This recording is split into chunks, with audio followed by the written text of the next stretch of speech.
ऐसा समय आ गया है जब इजराइल का सबसे बड़ा मिलिट्री अलाई अमेरिका भी अब इजराइल को एक तरह से नापसंद करने लगा है। हम इजराइल की स्वतंत्रता, उसकी सुरक्षा, उसकी निजता का सम्मान करते हैं। We must also guarantee the safety and security of Israel.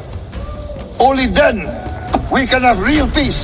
दुनिया के बहुत सारे मुस्लिम देशों को तो इस बात पर भी एतराज है कि दुनिया में धरती पर इजराइल जैसी कोई जगह होनी ही नहीं चाहिए। बहुत सारे ऐसे देश और नेता थे जो इजराइल के खिलाफ बोलना चाहते थे। कुछ नेताओं का तो माइक ही बंद हो गया, कुछ नेताओं का टेलीप्रॉम्प्टर नहीं चल रहा था। इजराइल ने कतर में हमास की लीडरशिप पर हमला कर दिया। इस बात से अमेरिका बेहद भन्ना गया। लेकिन क्या इस बात से इजराइल को फर्क पड़ता है? किसी भी राष्ट्र को कैसा होना चाहिए, किसी भी देश को कैसा होना चाहिए, देश के स्वाभिमान पर जब बात आए, जब देश के आत्मसम्मान पर बात आए, तो किसी देश को कैसे रिएक्ट करना चाहिए। दुनिया के बहुत सारे देश हाल फिलहाल के सालों में इजराइल से नफरत करने लगे हैं। ऐसा समय आ गया है जब इजराइल का सबसे बड़ा मिलिट्री अलाई अमेरिका भी अब इजराइल को एक तरह से नापसंद करने लगा है, या यूं कहें पब्लिक डोमेन में तो अमेरिका की तरफ से भी यही दिखाया जाता है कि भाई इजराइल को हम नहीं पसंद करते। लेकिन क्या इजराइल को इस बात से फर्क पड़ता है? बिल्कुल भी नहीं। इजराइल और इजराइल की सुरक्षा एजेंसियों के लिए जो सबसे जरूरी बात है वो ये उनके देश और उनके नागरिकों की सुरक्षा, और इसके लिए वो दुनिया की परवाह नहीं कर रहे हैं। जब मैं आपसे ये पूछना चाह रहा हूं कि क्या आप इनको जानते हैं? बिल्कुल आप इनको जानते होंगे, बेंजामिन नेतन्याहू। लेकिन क्या आप इनको जानते हैं? We must also recognize, we must also respect, and we must also guarantee the safety and security of Israel. Only then we can have real peace.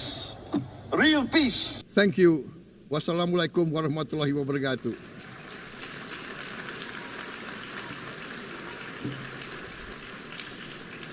Shalom.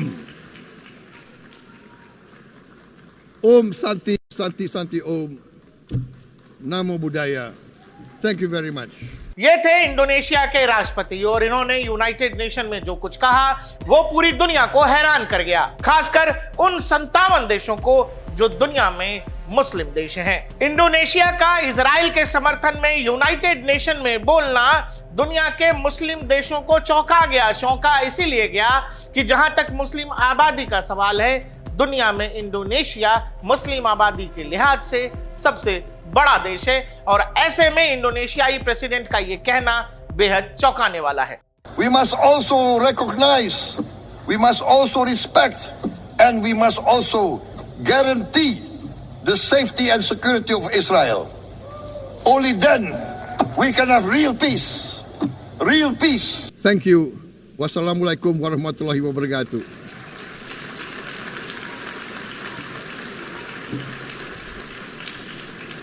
Shalom. Om Santi, Santi, Santi Om. Namo Buddhaya. Thank you very much.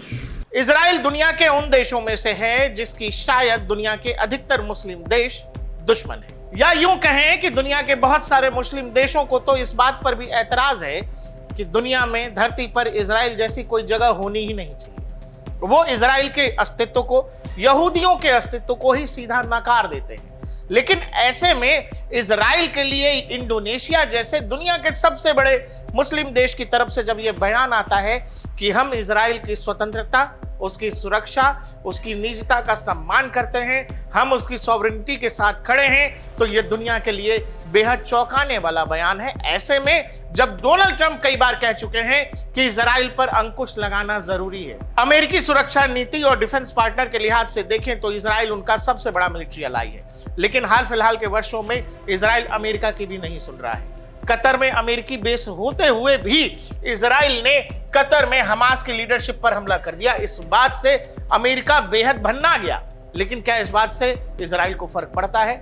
जिस मंच से Israel को नसीहत दे रहे थे Donald Trump, उसी मंच से एक मुस्लिम देश का नेता यह बता रहा था दुनिया के मुस्लिम देशों को कि इजराइल को लेकर जो दुनिया के मुस्लिम देश सोच रहे हैं वो सोच ठीक नहीं है।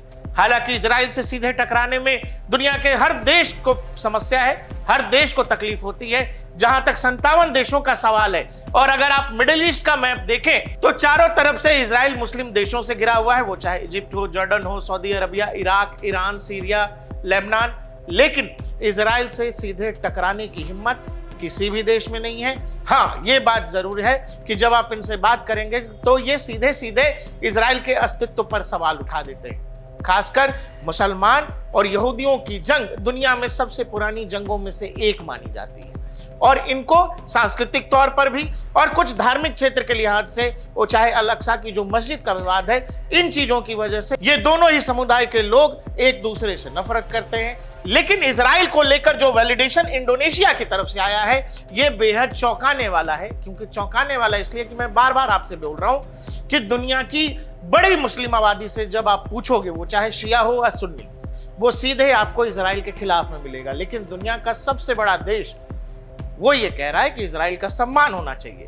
वैसे में इजराइल पिछले 24 घंटे में क्या कर रहा है? इजराइल ने पिछले 24 घंटों से भी कम समय में 170 से ज्यादा एयर स्ट्राइक किए हैं गाजा स्ट्रिप में। इसके अलावा इजराइल की बॉम्बिंग को लेकर द हिल, जो अमेरिका का बड़ा मीडिया हाउस है, वो ये लिख रहा है कि कतर में जो लाइन क्रॉस की गई, चूंकि इजरायली फोर्सेस ने कतर में अटैक कर दिया।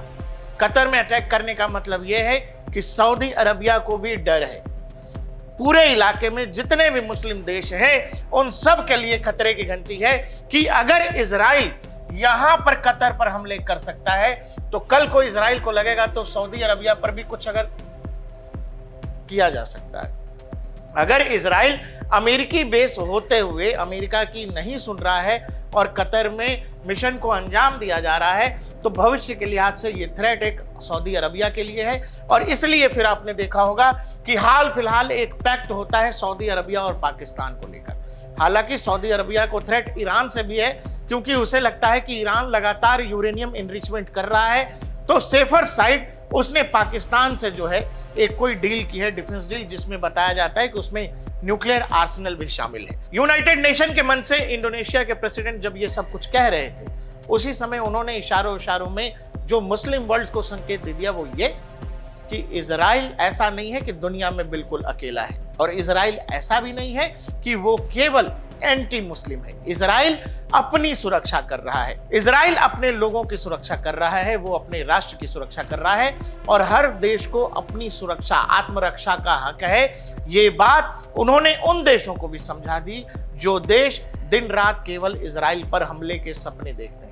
ऐसे समय में जब मैक्रोन और फ्रांस जैसे देश सीधे सीधे ये कह रहे थे कि हम लोग फिलिस्तीन को मान्यता देने जा रहे हैं, ऐसे समय में इजराइल के लिए यूनाइटेड नेशन से, दुनिया के सबसे बड़े मुस्लिम देश के तरफ से समर्थन की जो आवाज है, वो कहीं ना कहीं ये बताता है कि इजरायली डिप्लोमेसी में कितना दम है। जहां तक दम का सवाल है, यूनाइटेड नेशन में भाषण के दौरान बहुत सारे ऐसे देश और नेता थे जो इजराइल के खिलाफ बोलना चाहते थे। कुछ नेताओं का तो माइक ही बंद हो गया, कुछ नेताओं का टेलीप्रॉम्प्टर नहीं चल रहा था। दुनिया के मीडिया हाउसेस में ये बात छपी कि इन नेताओं का क्या कहीं मोसाद की तरफ से कुछ कर दिया गया, क्या कुछ टेक्निकल ग्लिच जो हुए, क्या इजरायली एजेंसी ने ऐसा कुछ किया है। साथ ही डोनाल्ड ट्रंप का जो सपना है नोबेल जीतने का, उसको लेकर साफ साफ फ्रांस की तरफ से कह दिया गया है कि आपको अगर नोबेल चाहिए तो पहले रूस यूक्रेन से पहले जो है, ये जो हमास और गाजा ये जो कहानी चल रही है, क्या इजराइल का ऑपरेशन आप रोक सकते हैं। देखिए, जहां तक सवाल इजराइल का है, दुनिया में हाल फिलहाल मैंने आपसे बोला कि पुराने दुश्मन तो हैं ही, कुछ नए दुश्मन भी इजराइल ने गाजा ऑपरेशंस के दौरान बना लिए हैं। लेकिन जहां तक केवल सवाल इजराइल का है, इजराइल के ऑपरेशन का आकलन जब आप करेंगे तो इजराइल बस ये कर रहा है कि उसके देश को, उसके लोगों को कहीं से भी थ्रेट परसेप्शन है, वो उस थ्रेट को न्यूट्रलाइज कर रहा है, वो चाहे गाजा में हो या दुनिया के किसी भी हिस्से में।